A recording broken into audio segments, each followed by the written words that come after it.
The drums of the imperial court echoed through the valley as May was summoned from her village to the great capital. She was only 19, her life until then shaped by the rhythms of farming seasons, family dinners, and simple joys. But now, fate had placed her in the shadow of the forbidden city. Word had spread quickly. She was to be married to the aging emperor, a man old enough to be her grandfather. The villagers whispered in pity. Some envied her rise, but most shook their heads, calling it a cage woven from silk. May herself felt the weight of chains pressing on her chest as the imperial carriage arrived. She had no choice. The emperor's command was law, and no family dared defy it. Dressed in ceremonial red, with embroidered cranes soaring across her robes, May stepped into the carriage, her hands trembling beneath layers of silk. Her heart pounded as the palanquin swayed, carrying her away from everything she knew. The palace rose like a dream or a nightmare before her eyes. Golden roofs glistened in the sun, stone lions guarded the gates, and rows of silent soldiers lined her path. Lanterns swung gently in the breeze, casting shadows on the lacquered wood of towering doors. Beauty and fear mingled in every step she took. In the great hall, she was presented before the emperor. He sat on his throne, his hair streaked with silver, his eyes sharp, yet unreadable. May lowered her head, hiding the storm within her. To her, he was not a man, but the embodiment of power, one who had stolen her freedom. That night, lying on silk sheets beneath golden dragon carvings, May whispered into the darkness, "I am a bird in a gilded cage." She did not know that the man she feared most had already set in motion the secret that would one day free her. The palace unfolded around May like a labyrinth of beauty and silence. Each morning, attendants dressed her in layers of embroidered silk, fastening jade hairpins into her dark hair until it gleamed like obsidian. She was led through vast courtyards where koi swam lazily in ponds framed by lotus blossoms, and where the scent of sandalwood lingered in the air. Everything was magnificent, yet May felt like an ornament, polished, displayed, and trapped. Her days followed rituals she had not chosen. She learned the etiquette of bowing to concubines of higher rank, the precise way to address ministers, and the endless ceremonies that marked the emperor's rule. The palace was alive with whispers. Servants carried gossip like the wind. Which prince sought more power? Which general doubted the emperor's strength? And which concubine schemed for her son to inherit the throne? May listened, but spoke little, her voice swallowed by the vastness of the forbidden city. Despite the grandeur, her heart ached. Nights were the hardest, when silence pressed against her chest, and she longed for the simplicity of her village, the laughter of her younger brothers, the smell of rice cooking on a clay stove, and the soft earth beneath her bare feet. Here the marble floors were cold, and every word she spoke was measured. And yet, something unsettled her. The emperor, though distant, was not as she had imagined. He visited her only to exchange brief words, his gaze heavy with thought rather than desire. He treated her not as property, but with a curious restraint. "You are free to walk the gardens," he told her once, his voice calm. May bowed, confused. She had expected command, but his tone had held something else, something she could not yet name. At first, May kept her distance, convinced that the emperor was nothing more than the iron hand of the empire. Yet as the days turned into weeks, she began to notice things that unsettled her assumptions. In the mornings, she often found him walking slowly through the palace gardens, hands clasped behind his back, pausing to admire the plum blossoms. His steps were heavy with age, but his gaze lingered on the flowers with a gentleness she had not expected. Once, she saw him release a sparrow that had been caught in a silk net, watching it vanish into the sky with a faint smile. May froze, hidden behind a column, her heart pounding with confusion. Was this the same man the empire feared? The court painted him as ruthless, an emperor who had crushed rebellions and commanded armies without mercy. And yet, when May observed him, she saw not cruelty, but solitude. His meals, though grandly served, were eaten in silence. The throne room echoed with ceremony, but when the officials left, only the sound of his breath remained. One evening, he entered the garden while May sat beneath a willow tree. Expecting to be scolded for not retreating, she bowed low. But instead of anger, he said softly, "You need not kneel in my presence when no eyes are watching." His voice was weary, edged with something close to kindness. May lifted her head, startled, and for the first time looked into his eyes. They were not the cold, merciless eyes of a tyrant, but the eyes of a man carrying a burden too heavy for one lifetime. He held her gaze only for a moment before walking away, but in that instant, the cage May thought she was trapped in no longer felt so simple. May could not shake the memory of the emperor's words in the garden. They echoed in her mind like a riddle, soft yet impossible to ignore. "You need not kneel when no eyes are watching." What did he mean by such freedom in a world built on rules and ceremony? She began to notice more. When officials scolded servants harshly, the emperor's brow tightened, though he said nothing.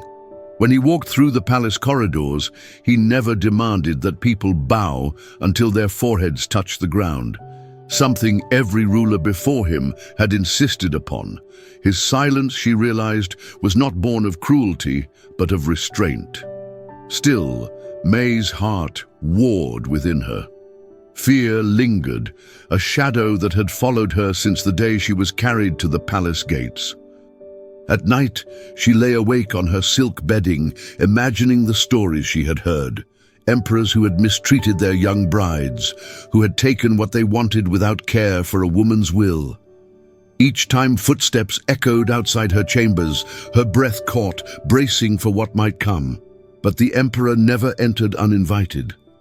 Instead, she would see him at a distance, sitting alone under lantern light, reading scrolls until the wax of his candles melted low, or speaking quietly to a physician about remedies not for himself, but for the farmers who had suffered through famine in the northern provinces.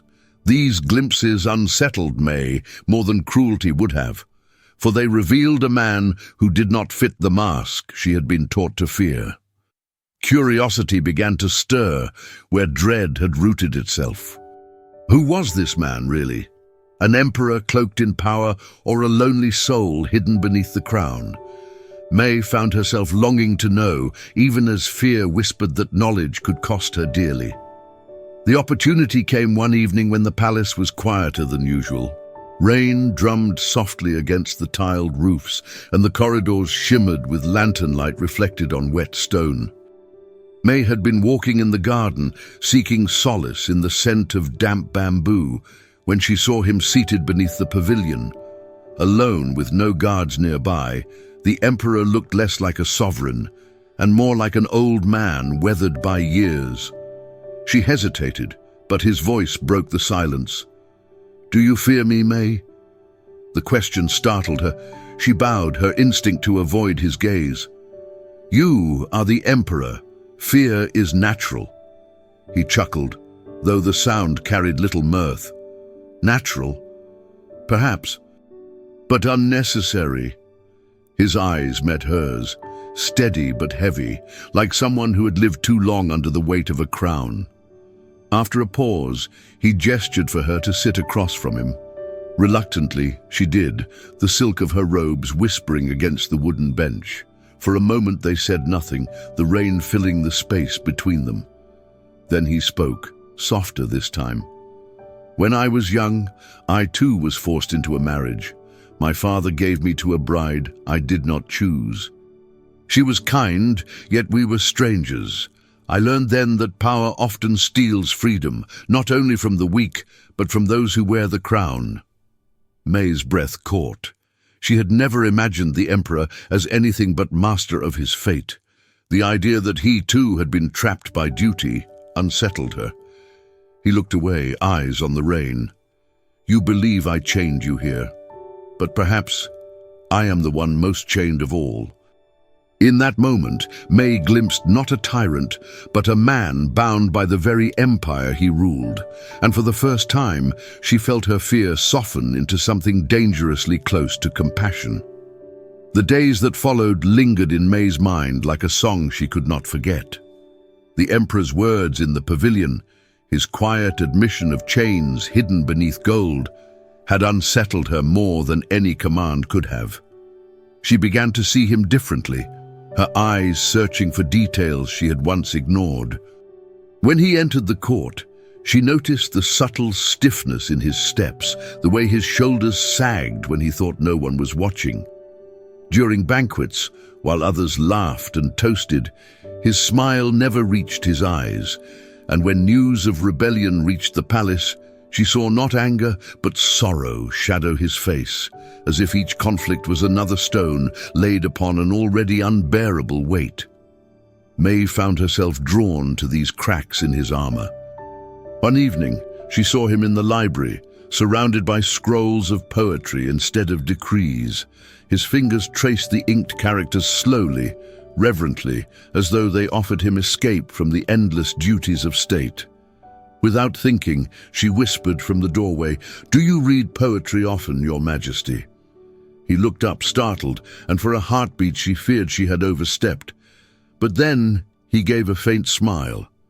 "Poetry is the only place where an emperor can be human." The reply lingered in her chest. She bowed, but this time not from fear. Something inside her shifted, a recognition that this man was not her captor, but a soul carved by loneliness, bound by responsibilities as heavy as any chain. That night, lying in her chamber, May no longer felt like a bird in a cage. Instead, she felt as though she shared a cage with another, one whose silence had hidden a heart capable of gentleness. Compassion stirred quietly within her, and though she tried to deny it, the seed had already taken root. The shift between them grew slowly, like dawn breaking after a long night. Where once May had walked silently in his presence, now the emperor began to invite her into moments that belonged not to the ruler of an empire, but to a man weary of bearing its weight. One evening, he summoned her not to the throne room, but to a secluded courtyard, where moonlight spilled across a koi pond. The water shimmered with silver ripples as he fed the fish by hand, his robes trailing like shadows across the stone path. May stood at a respectful distance until he spoke. "Tell me, May, what do the people say beyond these walls?" The question startled her. She was accustomed to silence in his company, not inquiry. Carefully she replied, "They speak of harvests and hardships. They hope for fairness, and some fear the emperor's reach." His expression tightened, not with anger but with grief. "I have ruled too long through fear. Perhaps I've forgotten how to rule through trust."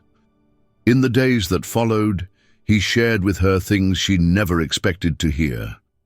He spoke of the ministers who twisted truth for power, of alliances that weighed heavier than swords, and of the letters from distant provinces that he read late into the night, pleas for relief, for mercy, for a voice in the silence.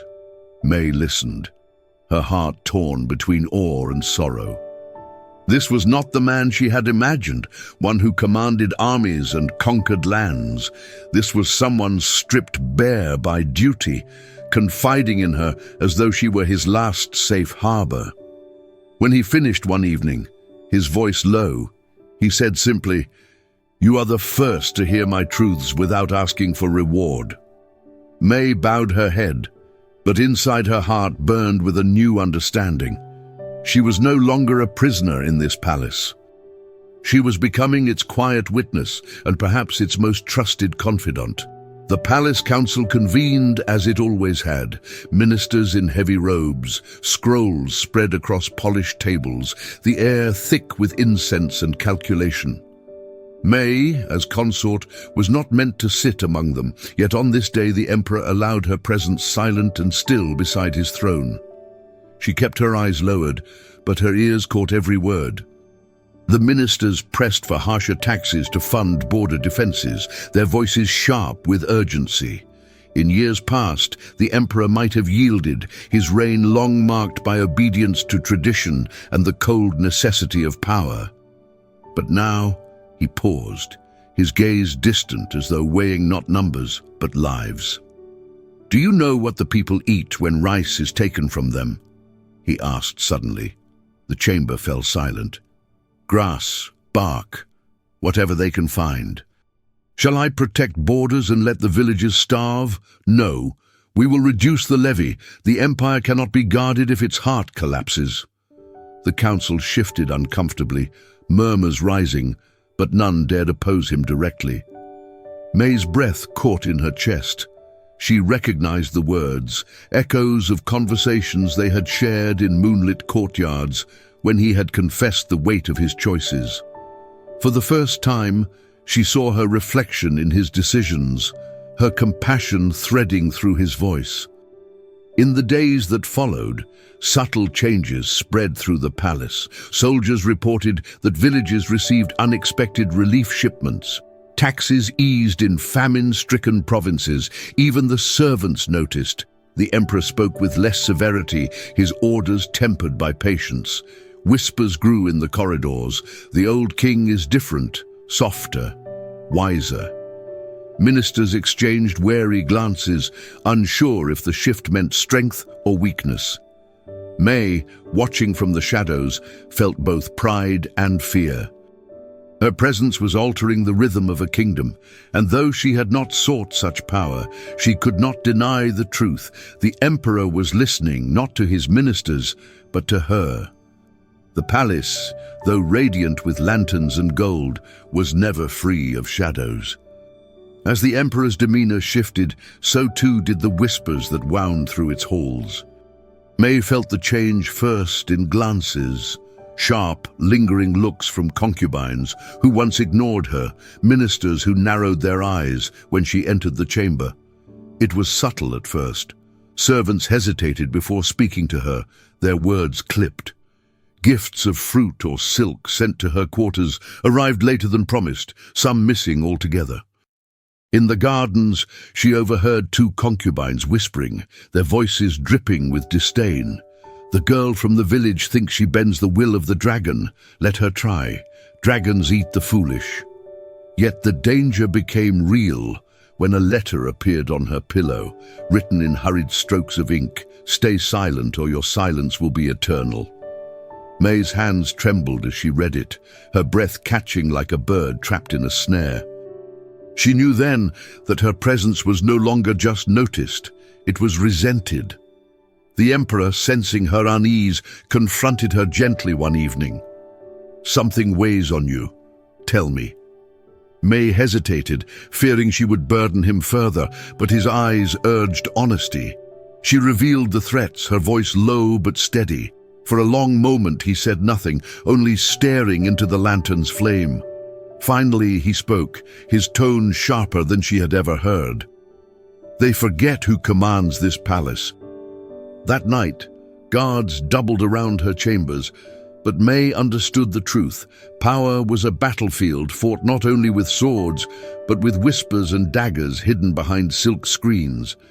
And though the emperor sought to shield her, May knew her presence had drawn her into the storm of palace intrigue, yet even in fear, her resolve grew. She would not leave his side, not now, not when the man she had once feared had begun to reveal the heart she was only beginning to understand.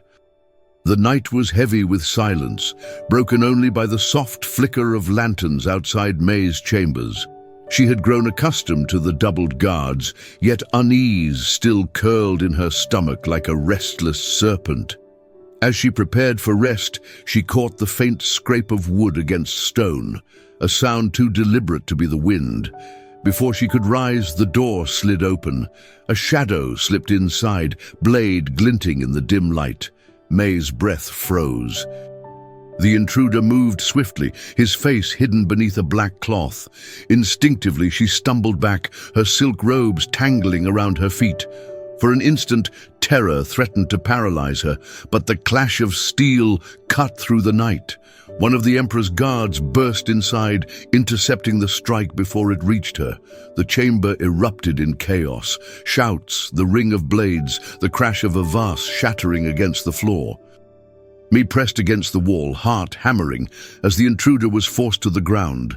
Moments later, the Emperor himself appeared, his robes hastily thrown over his nightclothes, his face pale with fury. He strode past the guards, his eyes locking on May. "Are you harmed?" His voice, though sharp, trembled with something deeper, fear.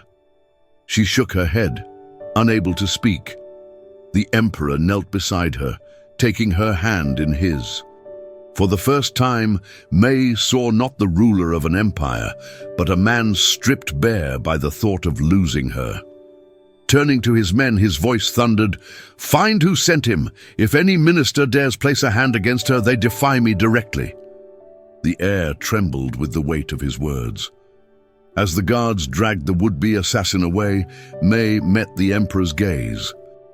For the first time, she realized his protection of her was not born from duty, but from something far more dangerous, something that might cost them both dearly. The assassination attempt rippled through the palace like a storm tearing through silk screens. Ministers whispered behind closed doors, concubines traded fearful glances, and servants moved more carefully than ever. Everyone knew. Someone had dared to strike at the Emperor's chosen consort, and the old king's wrath would be swift. In the days that followed, the Emperor's demeanor hardened. He summoned the council with a fire May had never witnessed before.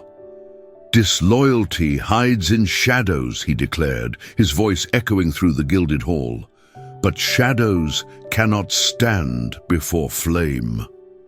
Several ministers were stripped of rank, their families exiled beyond the capital. The message was clear: May was under his protection, and anyone who threatened her had declared war on him. May, watching from the edge of the hall, felt a strange mixture of fear and awe. This was the Emperor she had been told to dread, unyielding, ruthless, commanding absolute obedience. But now she understood the truth. That ruthlessness was not for power's sake, but for her. At night, when the palace quieted, he visited her chambers not as a sovereign, but as a man.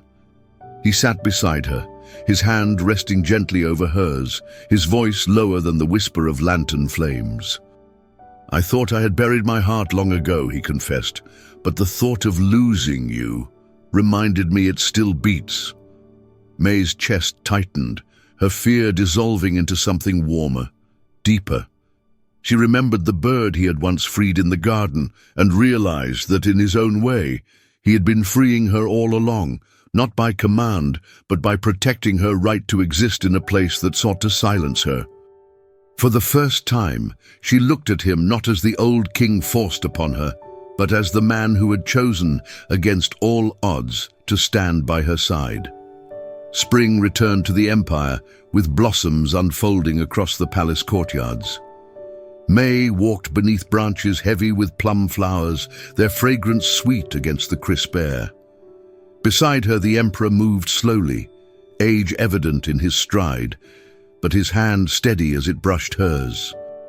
Their silence was no longer heavy. It was shared, like a language spoken without words. That evening, he summoned her to a private chamber where scrolls and sealed documents lay spread across a table. His eyes, weary but unwavering, met hers. "Do you know why I chose you, May?" he asked. She shook her head, still carrying the old memory of being taken from her village without choice. He pushed a scroll toward her, its silk ribbon loosened. Inside was an imperial decree, written in his own hand. Her eyes widened as she read, "All debts and obligations upon May's family are absolved. Her village shall remain under protection of the crown, free from levy and conscription." Tears blurred her vision. She looked at him, her voice breaking. "All this time, you were the one who freed me?" His lips curved into the faintest smile. I could not free myself from the throne, but I could free you. From fear, from chains of duty, from the fate that bound so many before you. I only hoped in time you would see not the emperor but the man. May fell to her knees, not in obedience but in gratitude. I was forced to marry a king, she whispered, but I discovered the soul of a man who gave me back my life. Outside, the bells of the palace rang, welcoming a new season. Within the chamber, May understood the truth. Her freedom had not been stolen by the crown. It had been returned to her by the very man she had once feared. And so, the bird in the gilded cage found that the door had always been open, held wide by the hands of the old king who had loved her enough to let her be free.